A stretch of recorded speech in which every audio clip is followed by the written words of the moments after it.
Good evening in Washington and good morning in Seoul. Thank you for joining us at this ICAS Winter Symposium 2020.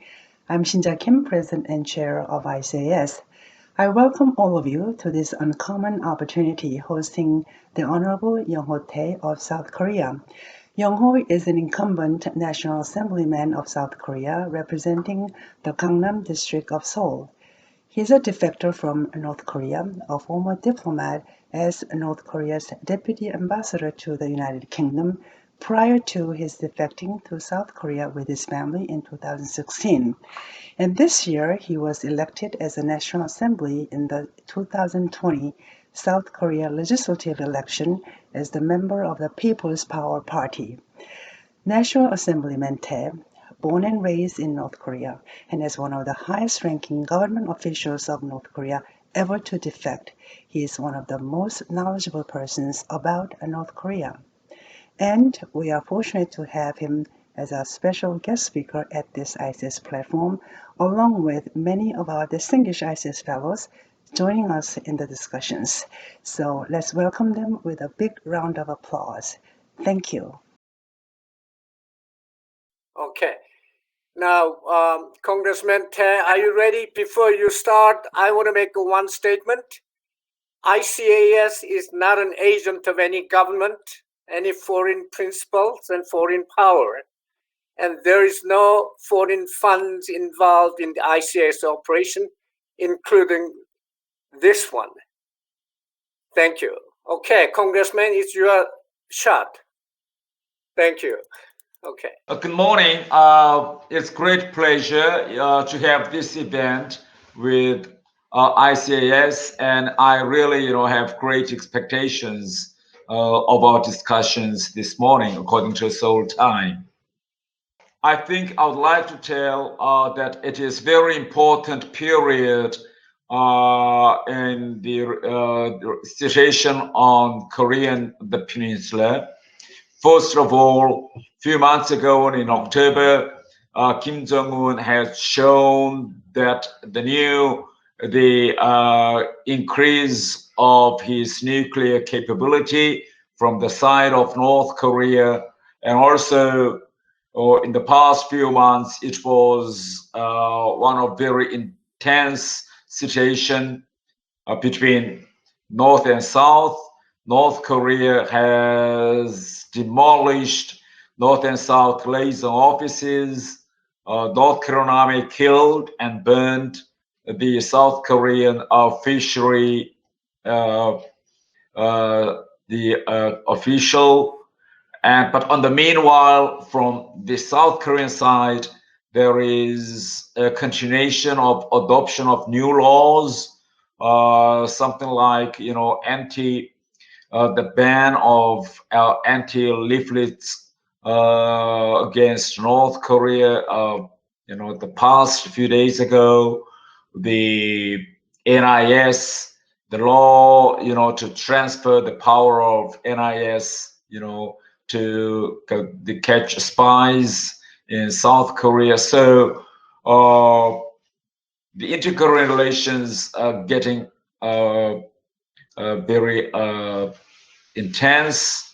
But on the meanwhile, from the South Korean side, the move for the reconciliation and peace is ever increasing. So it is very important, in a nutshell, or which is the right way for South Korea for the future of inter-Korean relations, as well as ROK-US alliance.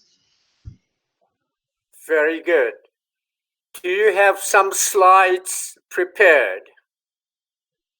Oh, I have prepared some of the slides according to the questions you provided. So if I just want to go on according to my the lecture which I prepared, if you allow me.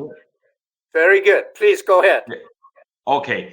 First of all, I will tell about the issues of the economic sanctions against North Korea. We'll 전기를 연결해 저기서 줄을 갖다가 여기다 연결해야 돼. Now the question is whether the new American administration, Biden administration, should increase its sanctions against North Korea or may reduce to some extent the sanctions and use it as a kind of inducement for denuclearization, the process in North Korea. First of all, I would like to tell that given that Kim Jong-un has achieved working nuclear weapons, there are logically only two circumstances under which he would give the nuclear weapons up. The first is to provide the credible security or assurances and other material inducements that will make him more equally, if not more secure than he is currently. But, if we say about providing credible security assurances, I think actually there is no way to provide credible security assurances since the main threat to his rule is not from actually the possibility of the outside attack against Kim Jong-un, but actually it comes from, the inside. So that's why whatever we provide to North Korea and Kim Jong-un, there is no way to, convince him to give the nuclear programs up. So the second question is that if he comes to recognize that the pursuit of nuclear weapons has costs he had not anticipated, in effect, if nuclear weapons make him even less secure, not the stronger, then I think that is the way I think the world should approach. And in this regard, I think we have to recognize that so far, until 2017, the sanctions monitored and made by UN against North Korea was just a face saving, not in sincerity. There were a lot of sanction resolutions until 2017, but it didn't work very well. So North Korea had enough capability to overcome. Only after 2017, America, together with United Nations, took North Korean nuclear issues very seriously because America saw the possibility of ICBM, North Korea's ICBM, reaching America. That's why America started to take this issue very seriously. So only from 2017, US started to take a very serious sanctions against North Korea, something like ban on the North Korea's the coal, the export, ban on North Korea's the seafood export, and the ban of North Korean workers working the other countries. So those really serious the sanctions started only from the December of 2017. So we only witnessed the 2018 and 2019 and this year. So far, actually, what I want to say that the history of sanctions against North Korea has been too short. So that's why has been too short. So that's why it is too early to say whether the sanction had worked or failed. But now the question in South Korea is that the main two parties, one is ruling and one is opposition.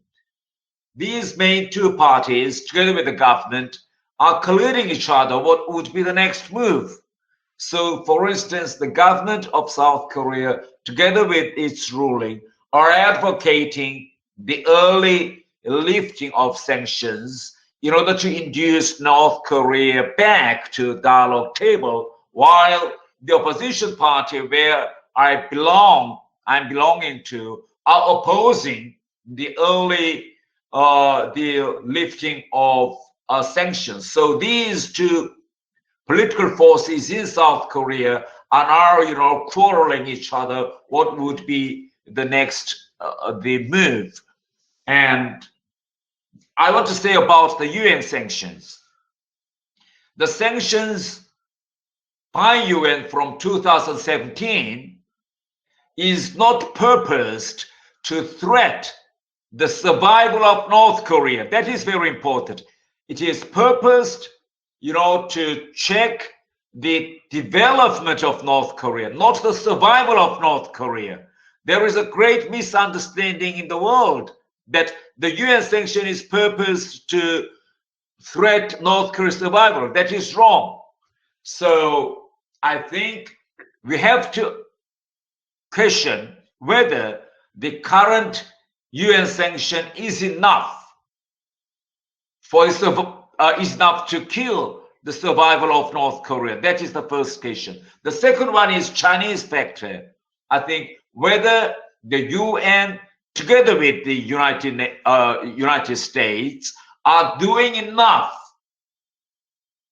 to check and stop the Chinese free aid to North Korea, whether the current America's policy and UN are enough to check all those illicit commercial activities between Chinese companies and North Korean companies.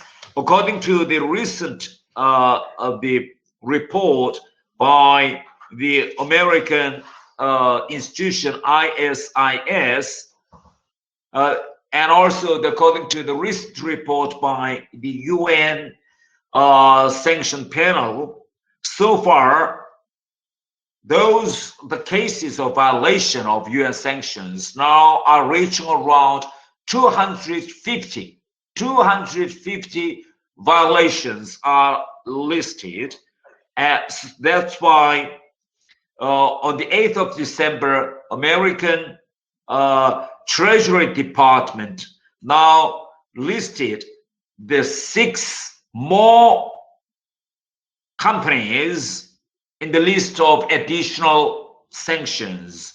And also, according to the satellite images by America, in the past few months, North Korean ships are now continuing to carry its coal to Chinese ports. So it is quite clear that there are a lot of loopholes actually to strengthening loopholes in sanctions network against North Korea. So my recommendations to coming new Biden administration, that Biden administration, I think, should increase more US the policy, the elements on China.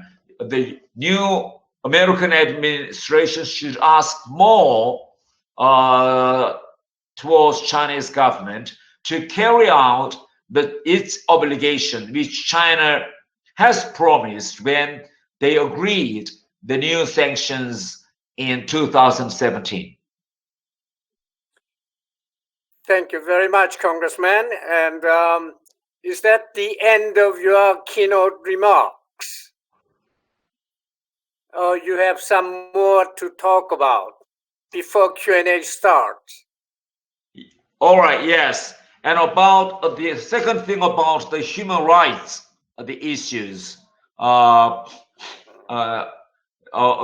North Korea. I think, first of all, I would like to compare what Trump administration did and what Obama administration did in the past.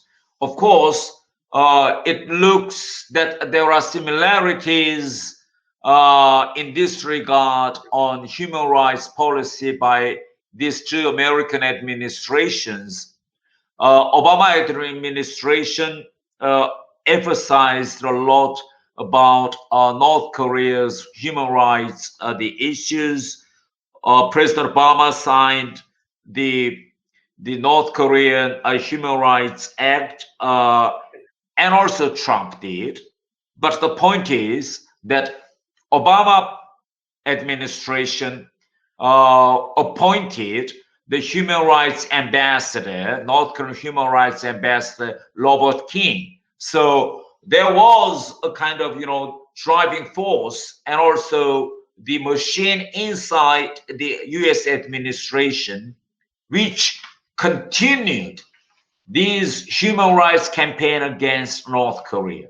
But in Trump administration, there was no, American ambassador on North Korean human rights. So actually, even though President Trump signed the North Korean human rights, the law, but actually there was no any institutional instruments which pushed the American administration to work more on North Korean human rights issues. So on this regard, I'd like to strongly recommend Biden administration to appoint North Korean human rights ambassador as soon as Biden takes office. If there is no that post, in a State's Department, then whatever Obama's says, or American government's official says, it is just on and off case, So there must be an instrument by a person who may be called North Korean human rights ambassador inside American system, who would be responsible to continue to push the worldwide human rights campaign against North Korea. That is the second issue which I want to tell. And I want to tell about the ROK. Thirdly, I want to tell about ROK US, the military alliance. What happened in Trump administration is that when Trump met Kim Jong-un in Singapore in June 2018, President Trump promptly agreed that he would cancel all military, joint drills in South Korea. So after this promise, America, together with a South Korean government, actually stopped and canceled all those very significant joint military exercise in Korean Peninsula. So American forces in South Korea has not carried out any significant military drill in the past almost 2 years and a half. So the forces here are idling. So, for instance, they haven't done any, the field military exercise, the significant field military exercise together with ROK Army. So this cooperation capability between these two armies are, at the weakening, while North Korea in the past 2 years has significantly increased its ICBM capability, which all of you have seen in the past October military parade. The second thing in military terms which I want to argue is that there was a military agreement between North and South from the September of 2018.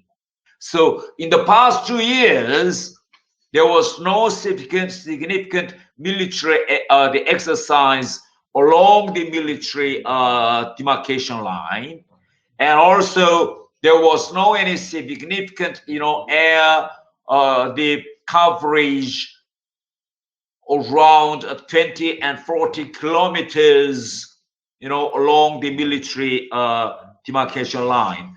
And South Korean government is asking Biden-elect that Biden administration should keep the promises made by Trump administration on this joint military drill. So the question is, the next expected joint military exercise is in February and March of next year.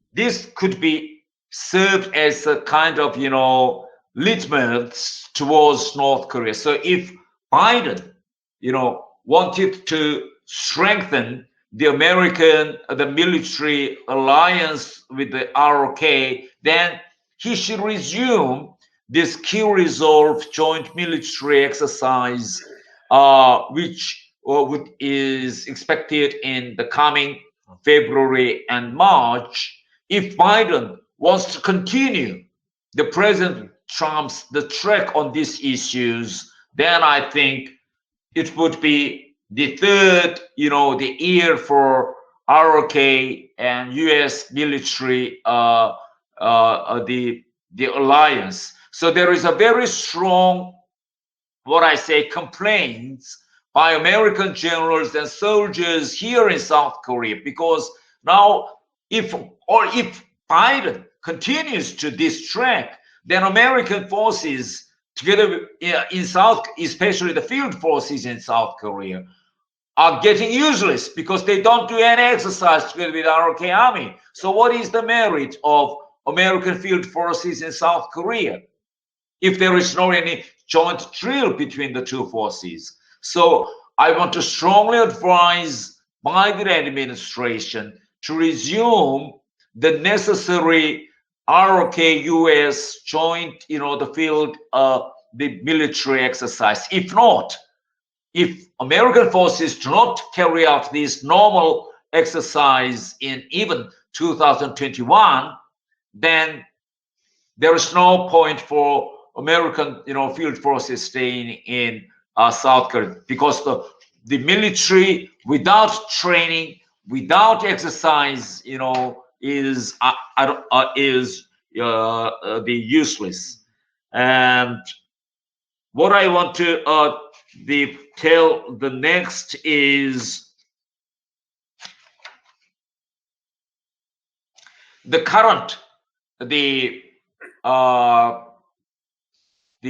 issues like the ban of anti-North Korean leaflets by South Korean government. A few days ago, South Korean the parliament has passed the law to ban sending all anti-North Korean leaflets from the South Korean side. What actually agreed between North and South in Panmunjom Declaration is that the sending the leaflets and also loudspeakers along the military demarcation line must be stopped. So there, North and South agreed to stop these kind of, anti-North Korea or anti-South Korea's, this kind of, psychological, hostile, the campaign along the military demarcation line. So the place is military demarcation line. That is for sure. And this is the agreement between two Koreas. So as long as I am concerned, as long as Moon Jae-in signed, Kim Jong-un signed this agreement, I think I agree to carry out this promise to stop, the anti-leaflets, sending anti-leaflets along military demarcation line. But the law, the question and the point is that the law passed by the South Korean parliament by the ruling, and the administration orders which will be announced according to this law does not limit these activities, does not, ban these activities along military demarcation line, but it would include all activities against North Korea, something like sending USBs, South Korean movie dramas, films, even along all the way to Chinese and North Korean borders. Now in North Korea, in the daytime, North Korean people are living under the control of Kim Jong-un. But in night times, they all watch South Korean movies and dramas, which have been smuggled in by, smugglers. And in North Korea's free markets, the South Korea's movies and dramas are one of, very good profit for those the smugglers, because it is, the USB is very small. So with just, the one bag, you can carry a lot from China. There is a great demand for these cultural contents. So if we read the law, it is there are a lot of abstractions. The law not only prohibited sending the leaflets from the military demarcation line from the side of South Korea, but also it stopped the movement of all these cultural contents from South Korea to North Korea through third country, which meant China. So actually, the law is intended to root out all these, the smuggle activities from South Korea to North Korea. So what I want to, tell the American administration is that in order to bring a permanent peace in Korean Peninsula, we need to reduce the hostility of North Korean people against the South. How we can reach, how we can reduce the hostility between North and South. I think there is only one way to do it. If the more and more North Korean soldiers and people watch South Korean movies and dramas and read South Korean books, that is the only way to have more friendly feelings towards South Korea. Why South Korean government, start to ban all these, the roots of these cultural contents going to North Korea? I think it is stupid. Let's look at what happened in Germany. In Germany, in the past, during the Cold War period, West German government tried its best to disseminate as much information, cultural contents to East Germany. So even before the reunification, all East German people watched West German TVs. They didn't watch East German TVs. They all watched West German's TVs.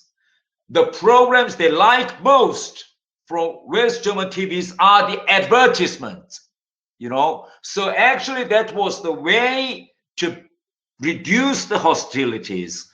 That was the way to bring the reconciliation between the two Germans. Only cultural content, songs, musics, the people's mind, people's face can bring the peace. So I think it is a wrong move, to stop, these things by the South Korean government and the ruling. Another thing is that, in the few days ago, South Korean ruling passed the new law to transfer the power of, investigating and, the catching North Korean spies in South Korea to police. So in the future, the power of investigation will be transferred from NIS, intelligence agency, to the police. The justification by the government and the ruling seemed very stupid to me. What they argued is that after reunification of Germany, there were around 10,000 East German spies in West Germany, but they didn't, overthrow East German government. They failed to do it. even though there were 10,000 East German spies in the West, because the West was superior in economy, in ideology, and in democracy. So that's why the future of the two systems will not be decided by the spies, but it will be decided by the economy, by the culture, or by the political system. That is what the government and the ruling are arguing. It seemed very logical, but actually we have to see the difference between East German Communist Party and North Korea's Workers' Party of Korea. What is the difference? The first difference is that North Korea Workers' Party actually carried out the war against the South in order to reunify the South in 1950. Even now, the North Korean Workers' Party's policy is to occupy the South Korea with military forces. There was a fundamental difference between East Germans communists and North Koreans communists. Even the policy to occupy South Korea is not changed yet. We have to see these fundamental changes, the differences between East German communists and North Korean communists. You know what happened in Vietnam? In Vietnam, the Vietnam Communist Party's the policy was to reunify the whole Vietnam with a force. What is the policy of North Korea? The policy of North Korea is to reunify the whole Korean of the peninsula with military, the force. What was the policy of East German communists? It was not, to occupy the whole Germany with the military force. No. So the government and the ruling are, misleading South Korean public. If there is no any American support to South Korean system, if there is no American troops in South Korean territory, I think I'm absolutely sure, even though North Korea is very weak in military and economy, I'm absolutely sure that North Korea, together with the support of Chinese and Russia, I think they will do another military adventurism. We have to see the reality. We should not be, fall in a kind of, the dream of North Korea. I think that is what I prepared to tell. Thank you for your kind, the listening to my short speech. Thank you. Well, Yong Ho, that's great. And now let's get into Q&As. Okay, Bruce Bennett, Joe Bosco, and Bill Brown. Why don't you throw your questions to Congressman Thae? Bruce Bennett. Joe Bosco? Bill Brown? Yeah, I agree quite a lot with what you said, especially at the beginning about the sanctions, just getting started. It seems to me like they're really punishing North Korea right now. And what I'm wondering is your feeling about, it seems like the sanctions are greatly weakening the North Korean government, and the markets seem to be doing pretty well, actually. I'm wondering if this is starting a revolution in North Korea in which, especially I'm thinking about the the farming system. Do you think, is there any way that the collectives can disappear like they did in China? Can North Korea really decollectivize agriculture? It seems like they're ready for that step, very important step, but they can't quite do that. What is your thought of decollectivization in North Korea? Thank you, Bill. Joe Bosco out there? Yes. Yep. Can you hear me okay? Okay, please, yes. go ahead. Sir, you took away, you answered one of the questions I had, which was on secondary sanctions on China. My other question is, how do you believe the Kim regime would react if the United States and the West put regime change on the table? In other words, threaten that we would undertake a campaign to change the regime if they don't denuclearize and and change their human rights behavior. Thank you, Joe. All right, Yong Ho, take a crack of those two questions, please. Okay, thank you. First of all, I would like to tell about the agricultural policy. Mr. Brown, you asked about whether there is any possibility of the collectivization by the North Korean by Kim Jong-un. There is no that kind of fundamental change like what happened in China or in Vietnam. The North Korean political the structure is based on the hereditary the system.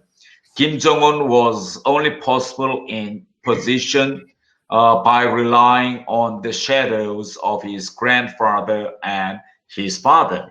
But what happened in China or Vietnam, there is no that kind of the family hereditary. So in China, when they actually when Deng Xiaoping wanted to say goodbye to Mao Zedong's the People's Common Policy, it was possible because Deng Xiaoping is Deng Xiaoping, Mao Zedong is Mao Zedong, even though they were friends, but there is a great the possibility. And Deng Xiaoping in his lifetime, when Mao Zedong was alive, Deng Xiaoping was one of the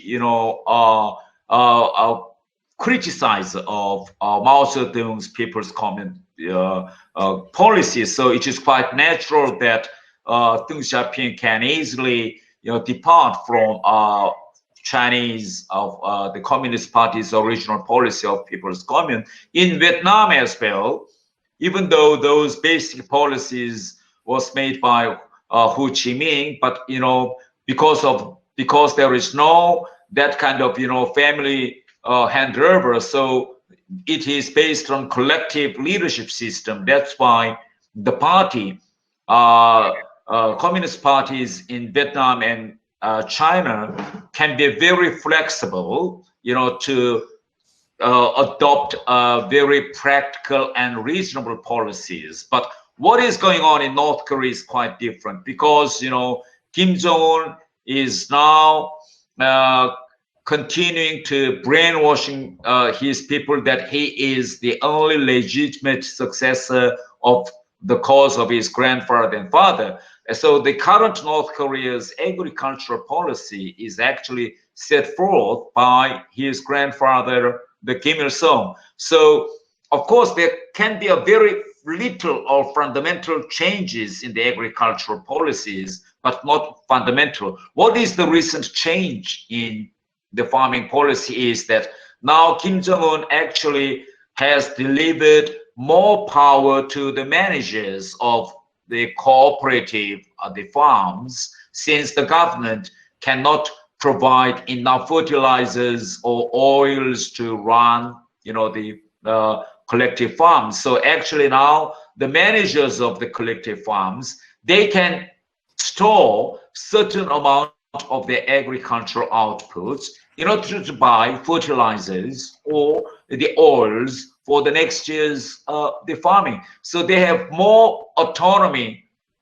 than the past, but the main agricultural structure, there is no any fundamental changes in agricultural structures.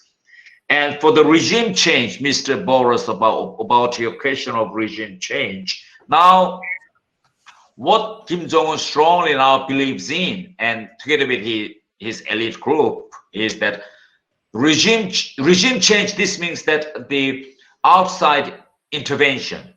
So that's why, since they have already nuclear weapons, they do not believe there is any possibility that America can attack, North Korea, or any kind of preemptive or measures by American side. They don't believe it. What they believe is that they are really afraid of the emerging of young generations inside North Korea.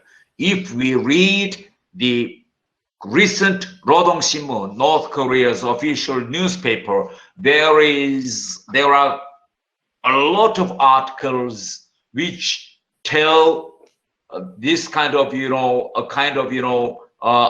uneasiness of Kim Jong-un's mind.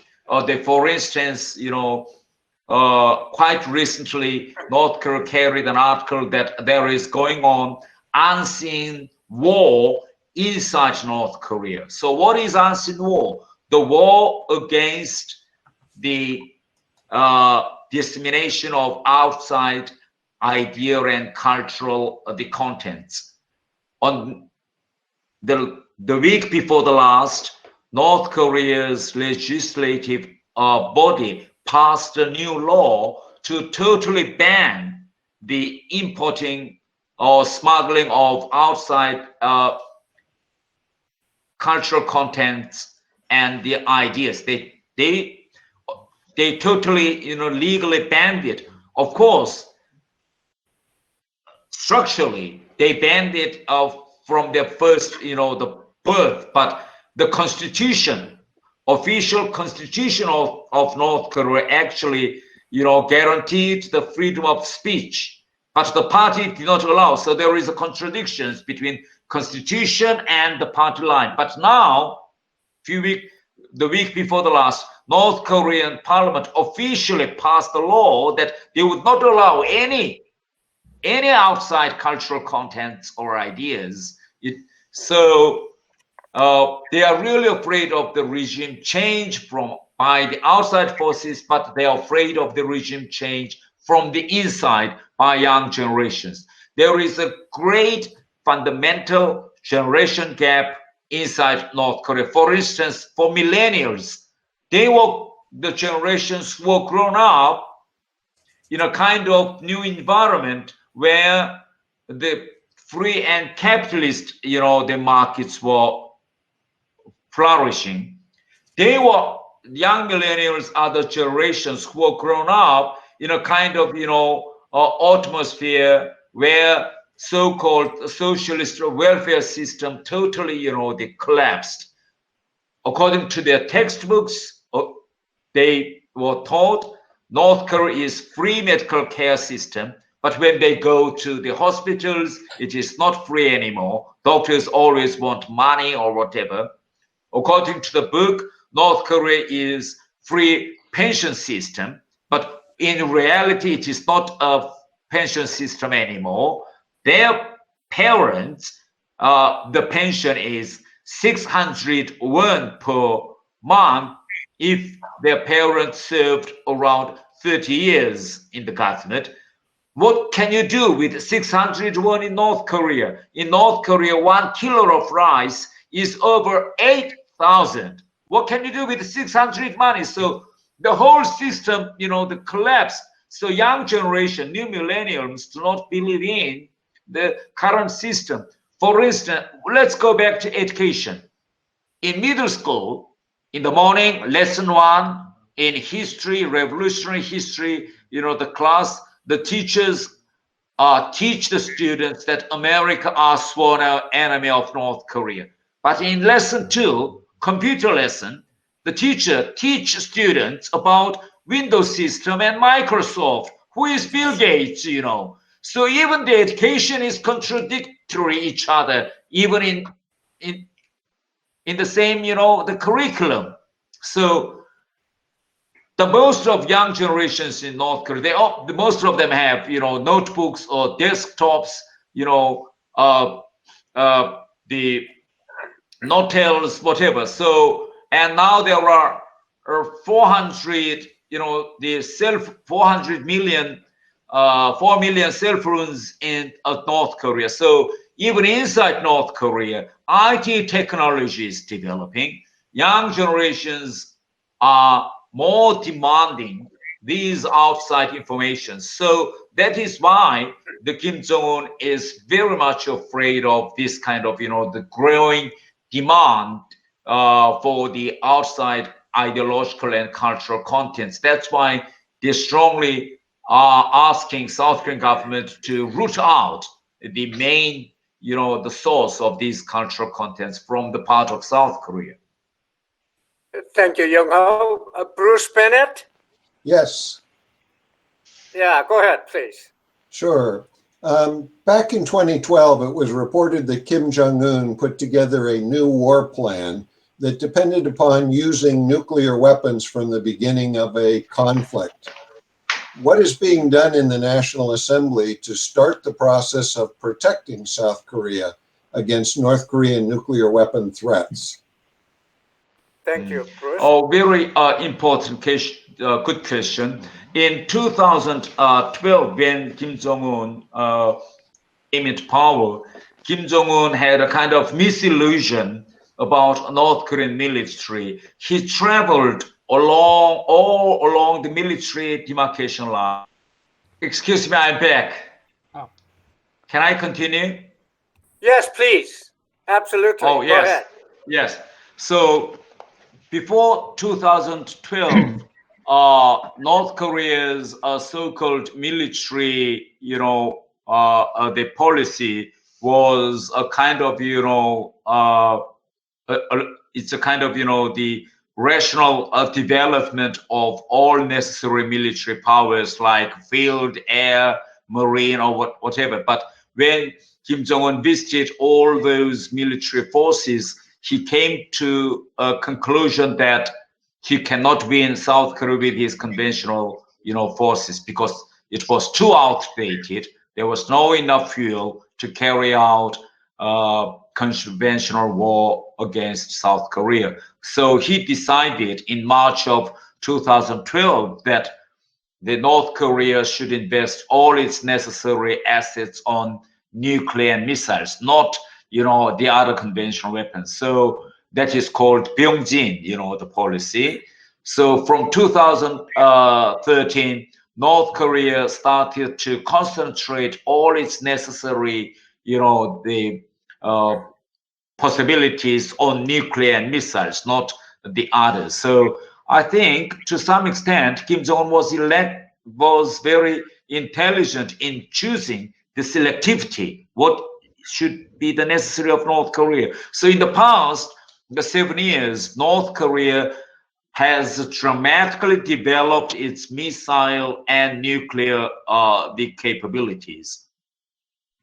In this regard, what happened in South Korea, even though South Korean military has, to some extent strengthened its the capabilities, but so far the South Korea's missile defense system is not enough to cope with North Korea's new the missile development and the nuclear the weapons.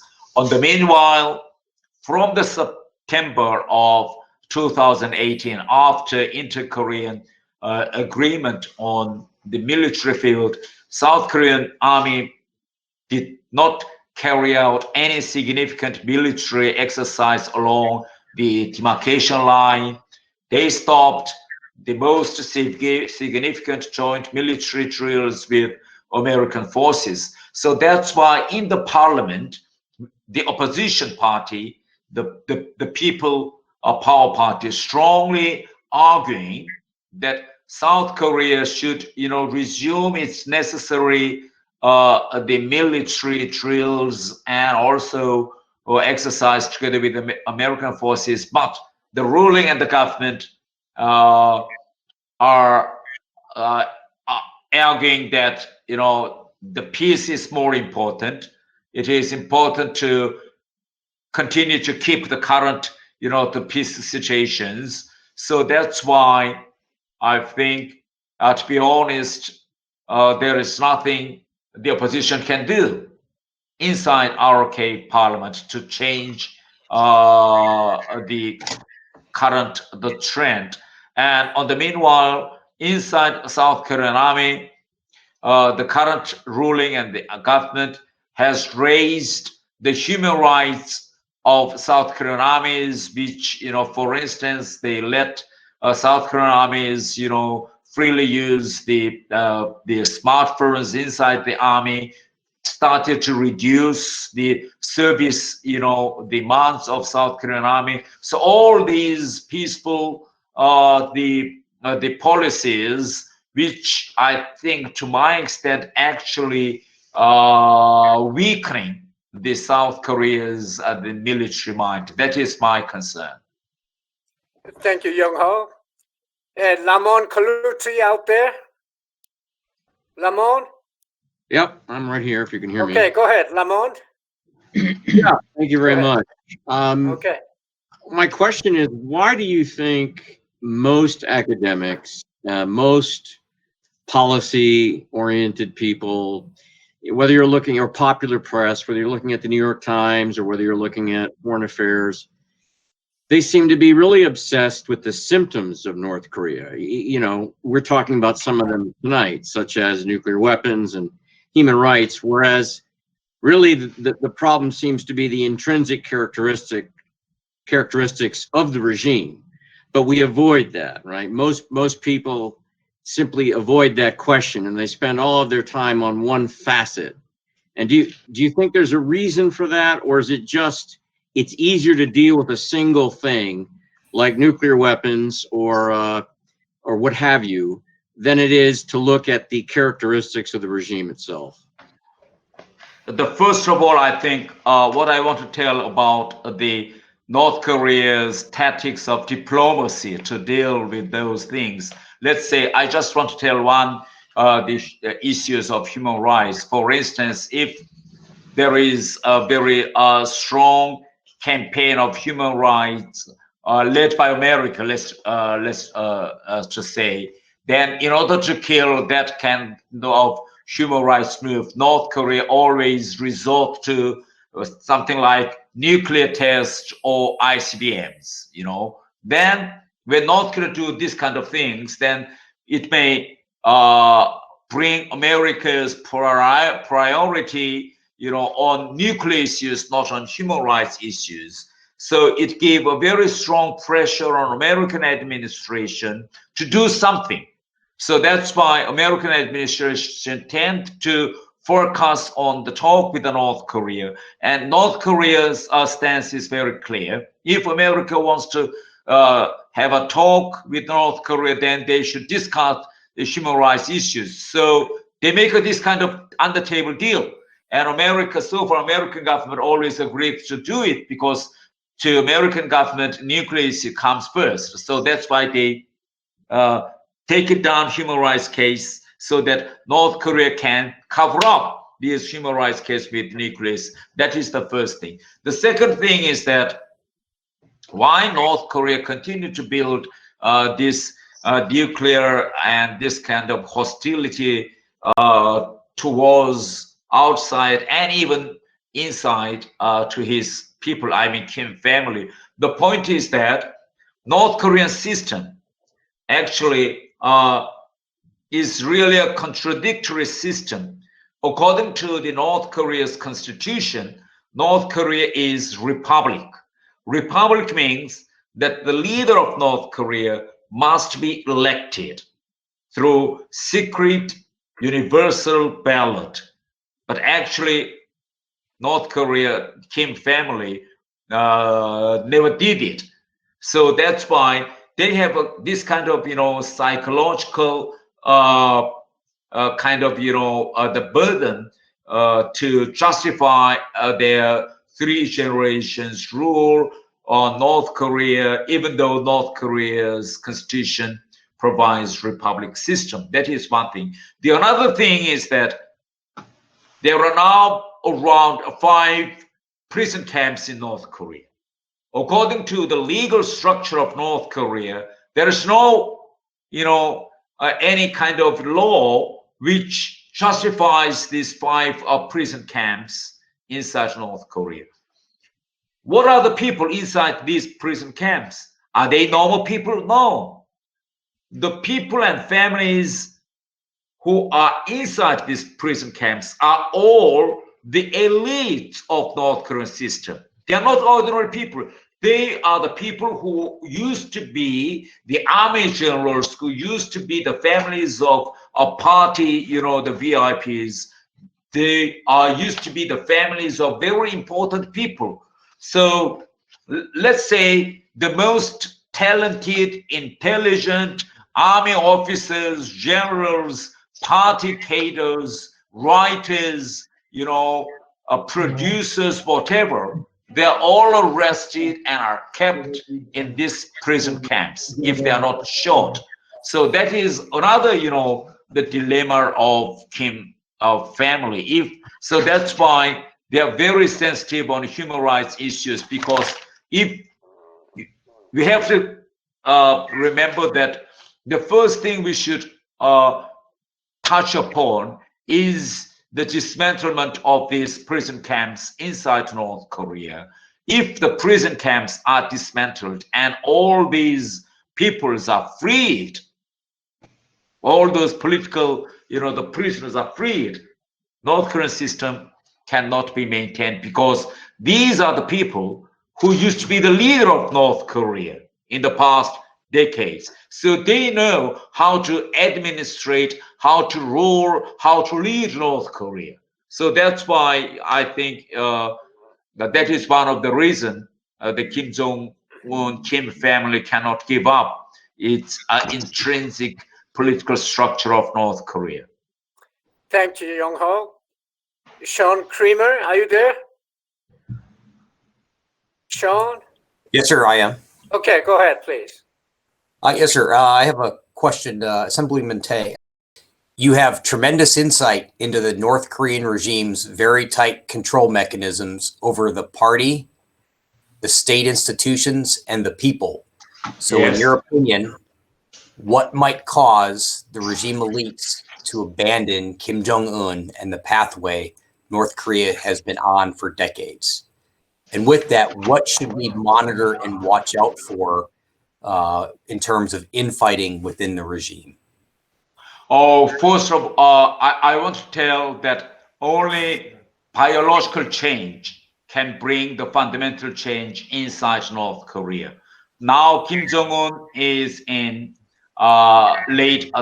is in 30s, and he is the only one in North Korean the leadership. Around Kim Jong-un, the most of North Korean leadership are late 60s, 70s, or are even 80s. So the people around Kim Jong-un, they are the people who actually witnessed the Korean War, and they have scratches inside their feelings, inside their families of these things. So the hostility feelings and their experiences against America and South Korea cannot be removed, whatever outside informations or cultural contents reach them. No, that is totally impossible. That is one of the reasons which can build a kind of solidarity between Kim Jong-un and the leadership around him.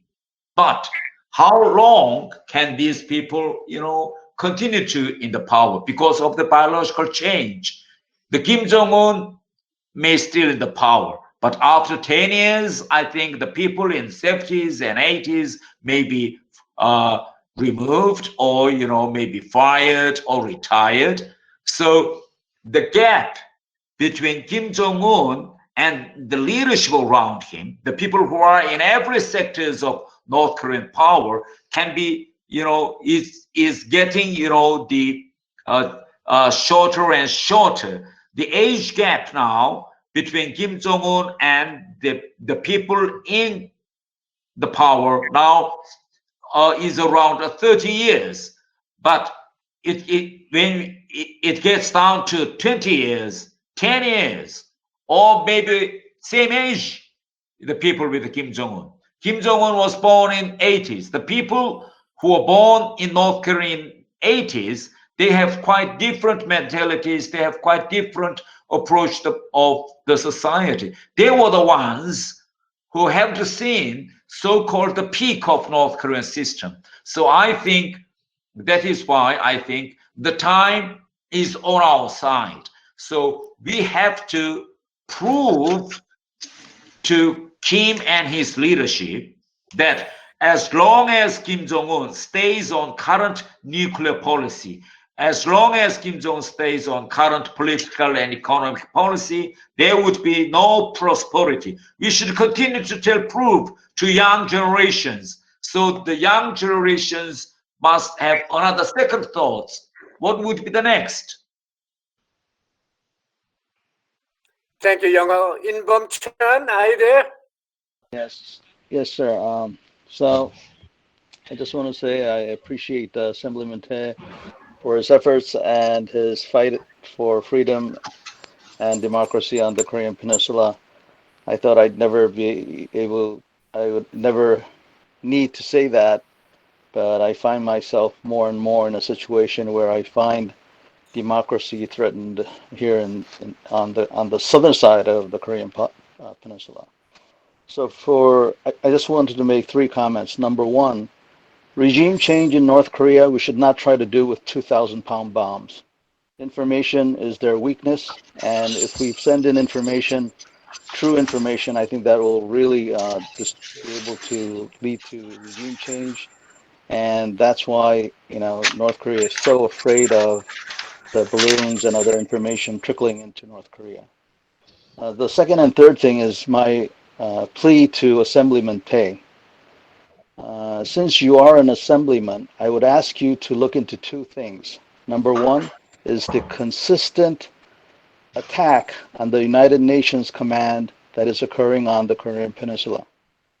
It's being conducted by your fellow assemblymen on the other opposition, and it's being conducted by non-government organizations.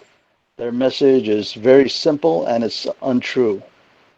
In your position, I ask you and I plead with you that you make sure that the United Nations Command is protected as much as you can with the truth about its role and activities on the Korean Peninsula. Secondly, you emphasize the importance of combined exercises and training. And I would say to you that, yes, it is very important. But I think we need to continue those activities only when North Korea makes a mistake. If they, we need a good reason to renew these kind of exercises. In the meanwhile, we have a very serious problem that seems to be not under your radar, which is live fire training. Right now, American troops and Korean troops cannot shoot their weapons because of local administrative and financial issues. This is something that as an assemblyman you can help alleviate with your other assemblymen. So I would ask you that you look into the United Nations Command and the live fire situation on the Korean Peninsula. That's all I have. Thank you. Thank you. Thank you, Inbom. That's great. Now, Patrick Cronin out there. I have a very different question for Sure. Representative Thae. When you arrived in London in 2006, I was directing research at the International Institute of Strategic Studies in London. We had two North Korean researchers from the Foreign Ministry think tank through the embassy in London. Their project, very conveniently for North Korea, focused on transatlantic alliance problems and gaps between the United States and Europe. Even so, I felt that those two young researchers went home with a much different understanding of the West. But from your experience, what do you think that our two different sides essentially should take away from that kind of exchange? Was it worth it? Or were we just used by the North Koreans? We knew we were, but we were trying to achieve something. Thank you. Okay, Yong Ho. Oh, yes. First of all, I will tell about the question by Mr. The Cronin. I think it is really worthwhile. I think because of that, the exchange, that two North Korean academics learned quite a lot about the West. I think this kind of exchanges must be more, is encouraged more. We need to bring more North Korean civilians to the world so that they should understand what's going on outside of the world. Even though when they are back in North Korea, they cannot openly tell what they have learned in UK. But the most important thing is that we can, you see, root the basic concepts of the West inside their mind. So I just want to tell that when there is a time for North Korea for kind of, you know, transitional change, I think these people can have their own role since they are educated, since they have some educations outside of North Korea. So I think in order to prepare the peaceful and, you know, the fundamental, the transition of North Korea, I think we have to bring as much as, you know, North Korean academics and civilians outside of North Korea. That is what I strongly believe in.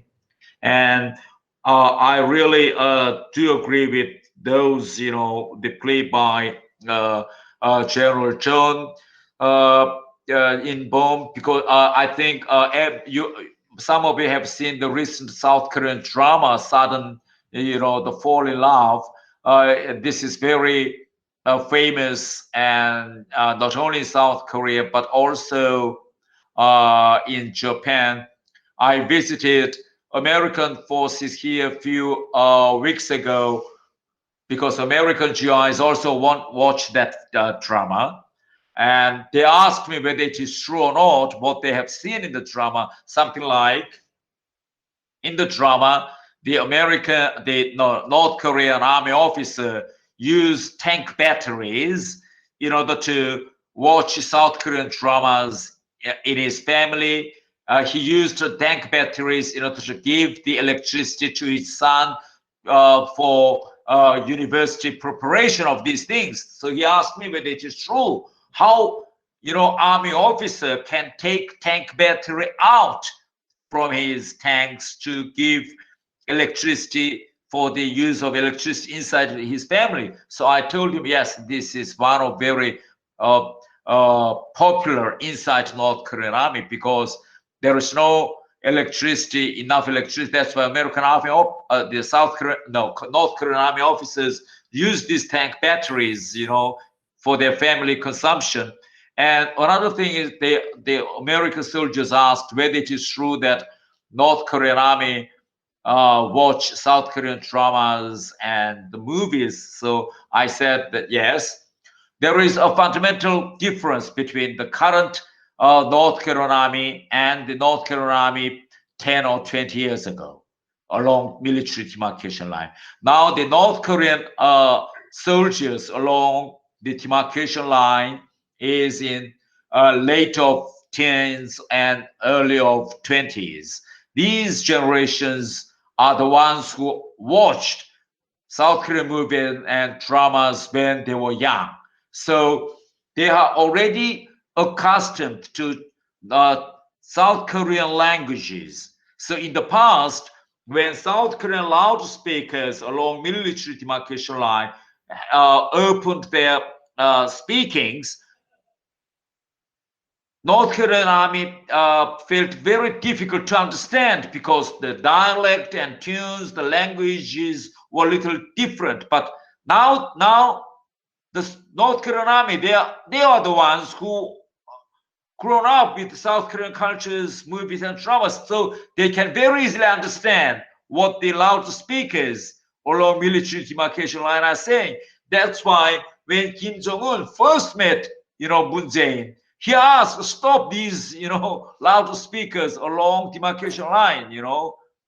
So that is, you know, I think when started to send the balloons, what is the difference? Why North Korea is so sensitive at the balloons? Because now the current anti-North Korean leaflets, you know, they put US dollars inside in each, you know, the plastic bag. So in each plastic bag, there is US dollar note, leaflets, and USBs.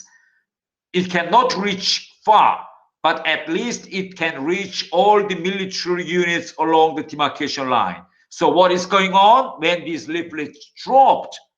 In the past, army officers asked his soldiers to climb up the mountains and collect it. But now there is a money. So army officers order all the soldiers stay inside, the army barracks, and ask his family members to go up and collect it because they want to collect the money. So that is the great difference, because the money is more important than the propaganda leaflets. So there is a fundamental change to approach these leaflets. So Kim Jong-un knows all of these things, because the more anti-North Korean leaflets going on, then it may more corrupt the North Korean, army officers.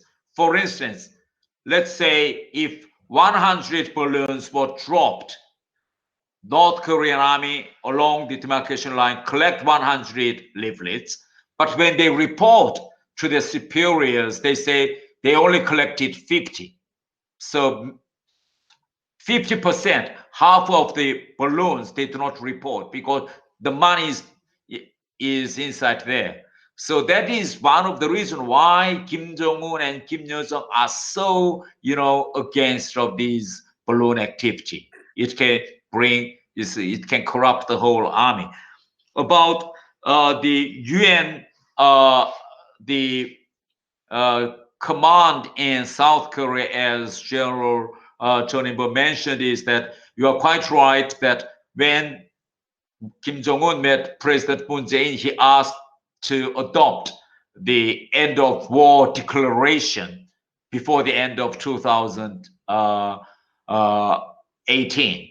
The most important reason to adopt this one was to make a kind of, the reason or justification in the future to totally dismantle the UN command in South Korea.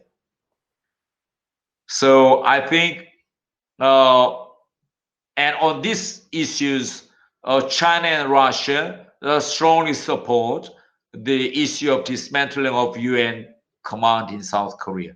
If after the end of war declaration, if South Korea, together with those NGOs and political forces, actually, force UN command withdraw from South Korea or dismantle of this UN force, then the first thing North Korea wants to achieve is to transfer the control of military, the demarcation line, to South Korean forces.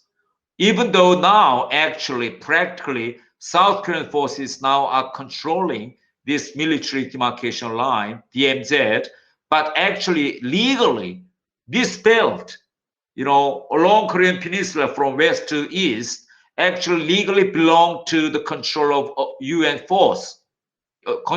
So that's why legally, South Korea would lose a kind of security belt against North Korea, which were provided legally by UN.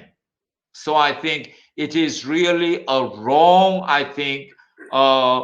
policy to sign an end of war declaration with the North, because after this declaration, I'm absolutely sure North Korea, together with China and Russia, will continue to push, the dismantle of UN forces, not only to South Korea, but also in UN system, in UN Security Council, because now there is a UN resolution to dismantle it in 1970s.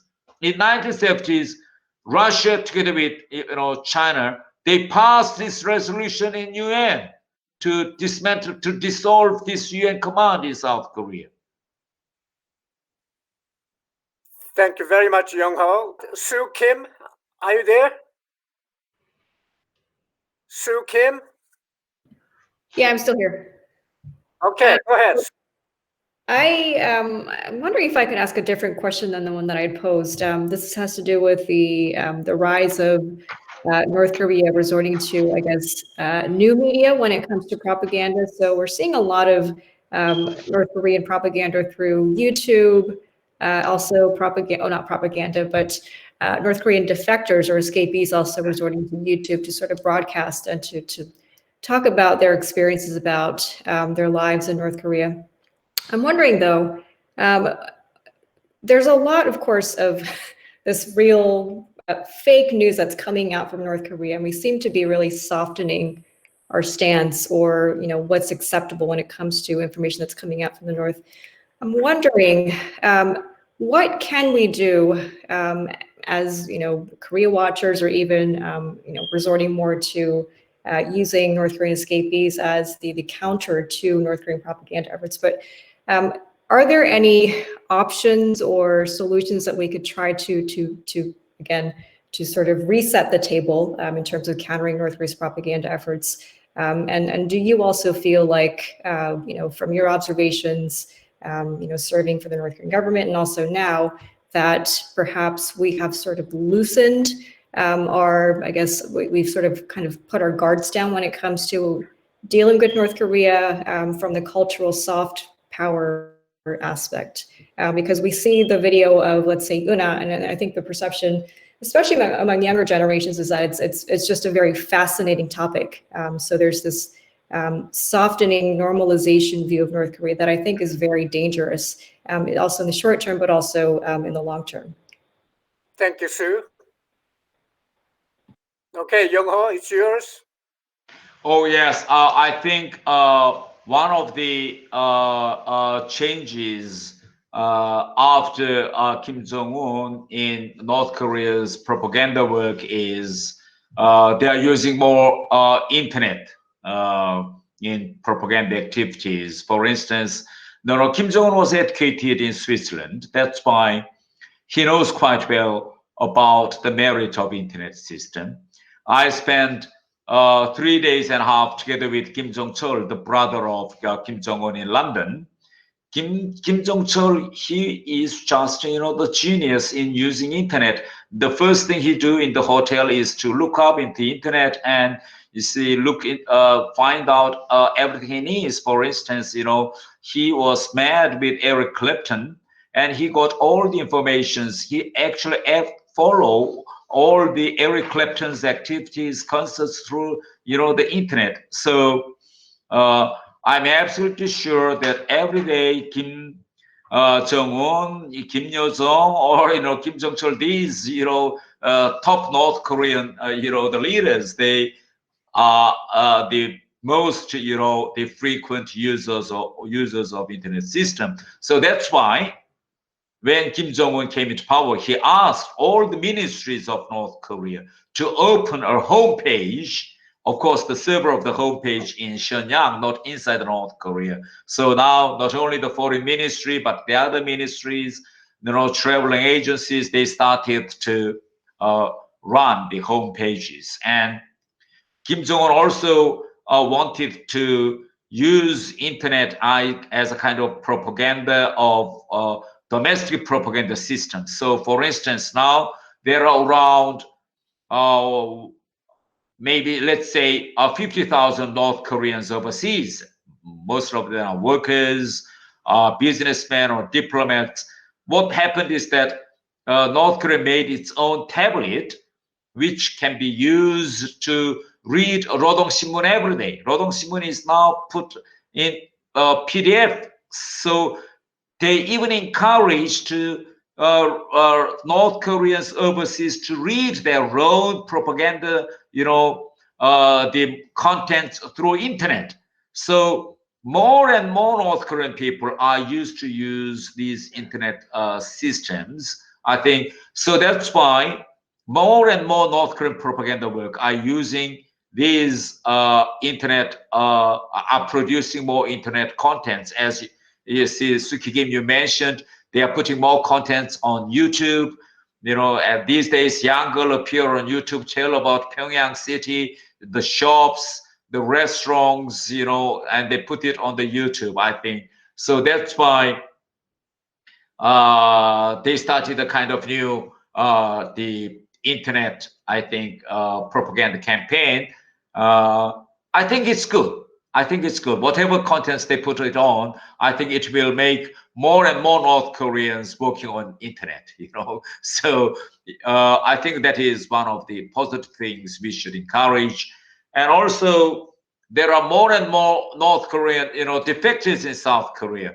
They are do a lot of YouTube work, more stories. So that's why sometimes there are a lot of fake news. Yes, I admit, in order to make those stories and contents more interesting, sometimes, they make some kind of, the fake newses. But the point is that all those North Korean defectors YouTube are also watched the same time by North Koreans overseas. For instance, when I was the North Korean deputy ambassador in London, every day I watched those contents made by North Korean defectors here in South Korea. For instance, I read all the letters put forward in the blog by Chu Song-ha, one of famous North Korean defector. A lot of his the letters put on the blog was very moving.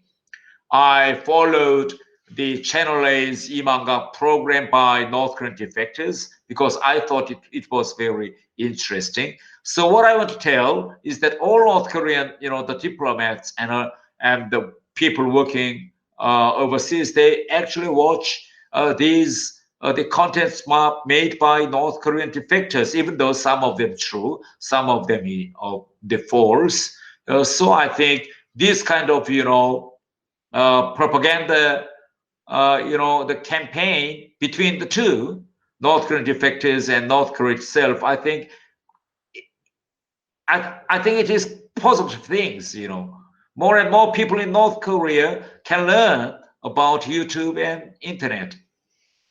Thank you, Yong. Now, Tong Kim. Go ahead, Tong. Okay, thank you. I want to ask you about the security of the regime of North Korea. You said security is more threatened from within, that is from inside North Korea, than from without, from outside forces, including the United States. Could you elaborate on your argument on this point again? I know you made some relevant comments or observations along with your discussions of other questions.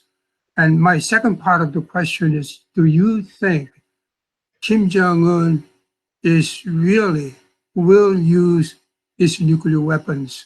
If he will, under what circumstances, under what conditions?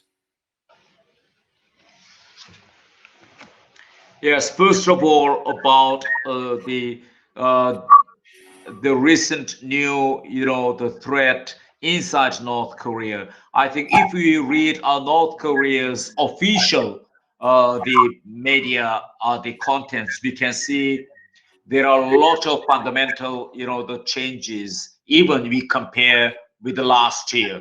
For instance, this year, Kim Jong-un convened a lot of parties, political plenary meetings, and you can see many workers' parties plenary meetings dealt with the issue of corruption. Not only once, but in the most recently, they dealt with the issues of corruption of medical university. They issued the corruption of even the party school. And Kim Jong-un from time to time strongly criticized the organization and guidance department of the Central Committee of Workers' Party of Korea. So through this, we can understand why Kim Jong-un from time to time officially touched these corruption issues. So let all North Korean people read it. That is because the corruption is one of very important issues inside North Korea. Can Kim Jong-un kill all those corruptions by the system? No. As I have told you, when I was the deputy of North Korea's European Department of Foreign Ministry, my month salary was 2,900 won. At that time, 1 kilo of rice in free market was 3,200. So with 1 month salary, I cannot afford to buy even 1 kilo of rice. That is the economic structure of civil servants of North Korea. So with that kind of, pay system, how can North Korea get rid of this corruption,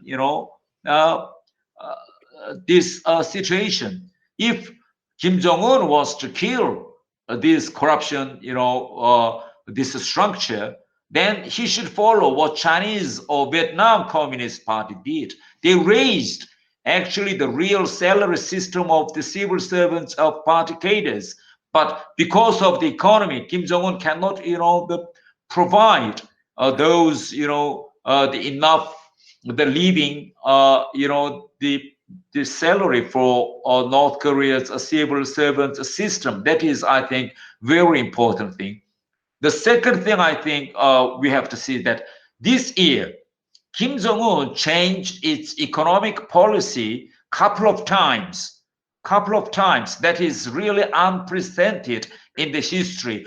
For instance, before the corona, Kim Jong-un invested a lot of money in developing tourism industry in North Korea. He decided to build, huge tourist, the new city in Wonsan, in Galma area. 170 hotels and pensions were built. It was not completed, but he invested a lot of money. Why? Because he intended to bring around 1 million South Korean tourists to this area. He failed. He invested a lot of money in border city of Samjiyon, where he intended to bring at least 30,000 South Korean, the tourists to visit Mountain Baekdu, but he failed. So he changed his policy. This year, he promised to North Korean people that he would complete Pyongyang Central Hospital before the October 10th, but he failed. So this year, there was a successive failure of his policy. So that is one of the reasons when he made official statement in October 10th speech, he cannot deliver any achievements to his people. That is the first time in North Korean system in history that as a leader of North Korea, in his official speech, he can't deliver. So that's why he made his speech by expressing thank you. He expressed thanks to North Korean population that he could achieve, so that he asked pardon. That is the first thing in North Korean system, So we can see that through these recent developments, I think the complaints, even though it is not outspoken official, but the complaints throughout North Korean system is really be serious. That is what I can guess. Yes. Thank you, Yong. David Maxwell, please. David? Yes, thank you, Dr. Kim, and thank you, Assemblyman Thae, for your great remarks. You've really covered most of what I wanted to talk about and ask about information and influence towards North Korea. So I just have a couple comments. I agree with you that President-elect Biden should appoint a human rights ambassador, but I would also recommend South Korea appoint a human rights ambassador. I think since Ambassador Lee Jong-hoon was the first and only human rights ambassador in South Korea. So I would ask, as an assemblyman, that you pressure the Moon administration to do the same. The second, I really echo General Chun's comments about training and exercises and the UN command.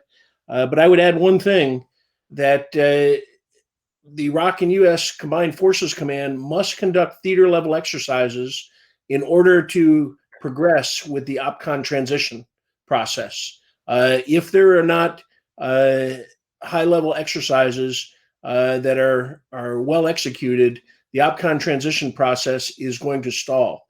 So it's very important.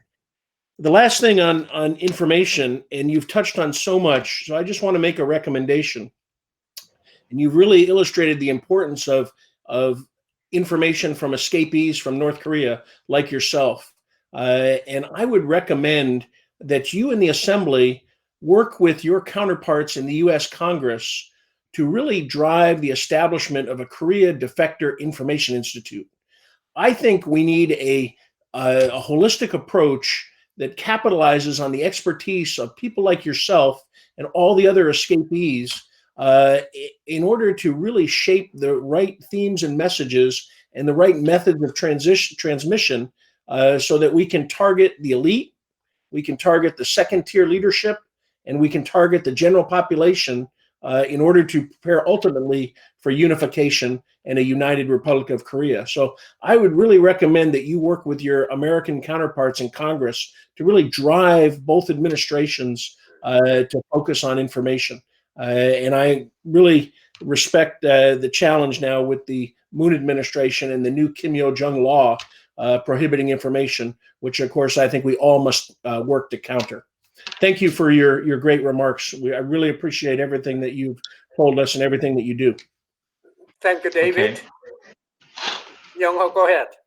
Yes. Yes. Thank you very much for your wonderful recommendation, Mr. Maxwell, about the appointment of South Korea's human rights ambassador. I raised these issues a couple of times officially in the parliament to the government, but so far, Moon administration definitely said no, we can't. That is official, their policy statement. I even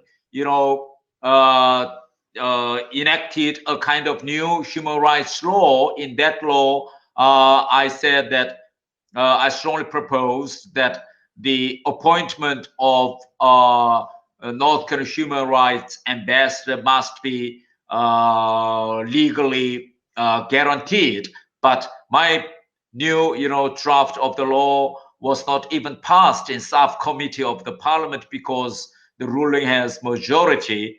So that's why under these circumstances, there is actually no way to appoint the South Korean human rights ambassador. Another thing, Mr. Maxwell's recommendation about defectors institution, establishment of defectors institution. I think that is a very, important institution, because now in South Korea, there are many North Korean elites, like the people like me. There are many North Korean diplomats. There are around, to my guess, so far there are around more than 10 North Korean diplomats, former North Korean diplomats in South Korea.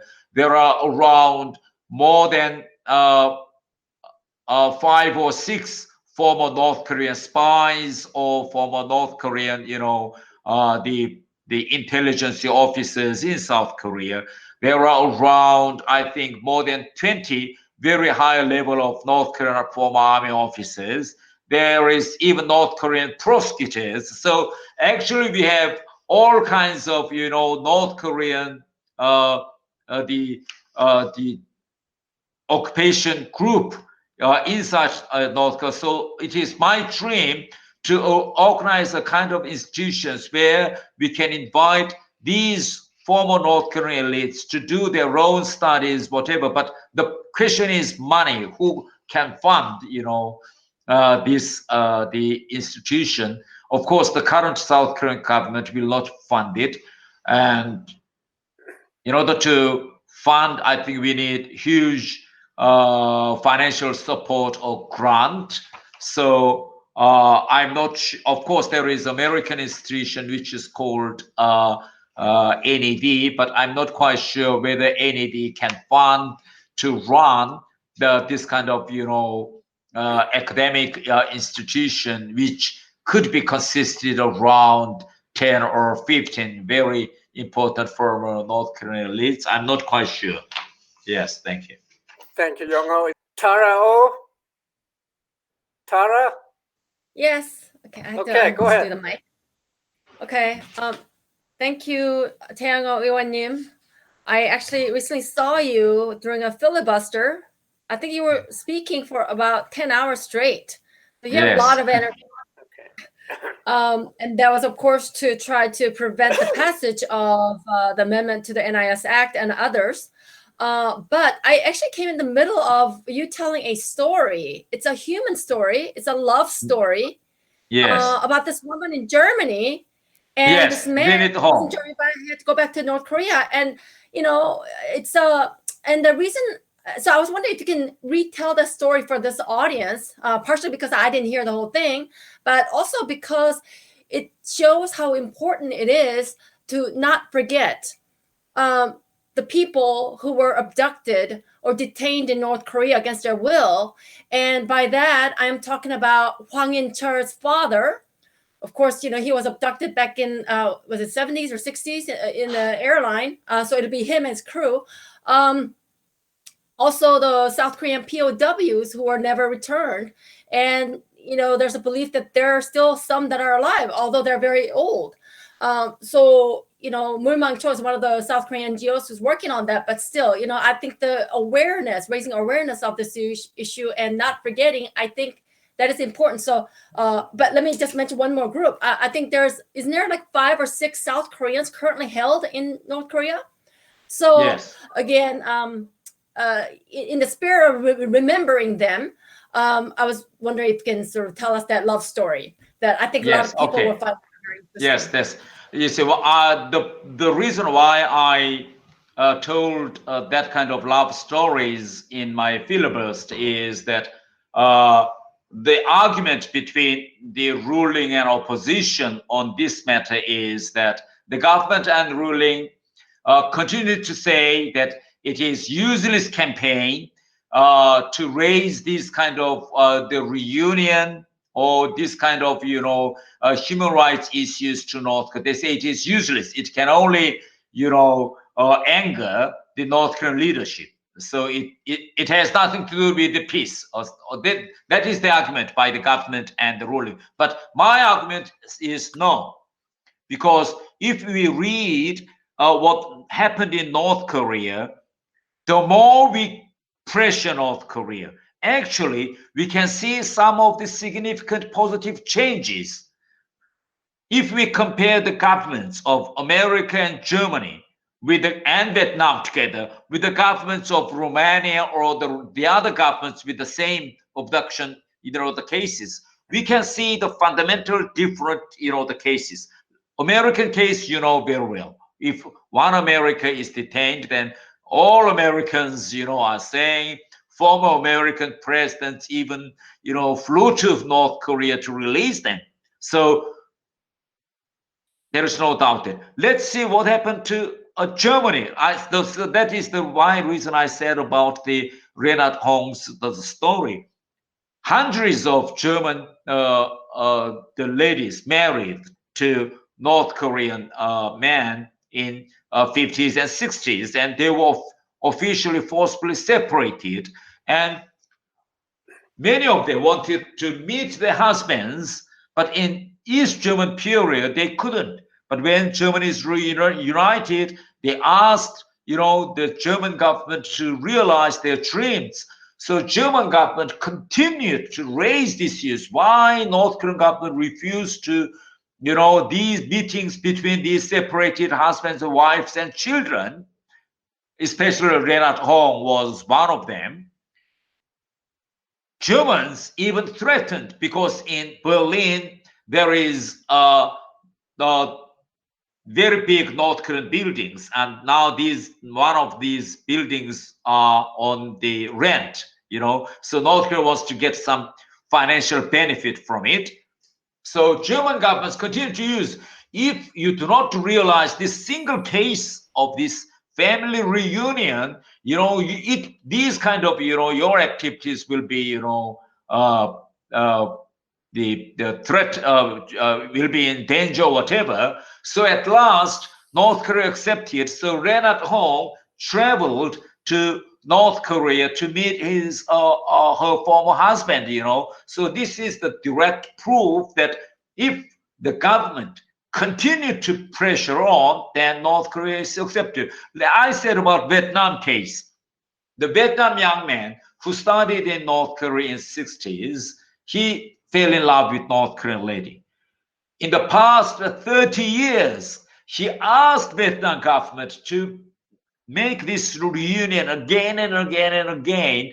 And whenever Vietnam high official visited North Korea, they asked North Korean, the government to, realize their official marriage in the past 30 years. So at last, in late 60s, this Vietnam man succeeded in bringing her former, the fiancé back to Vietnam.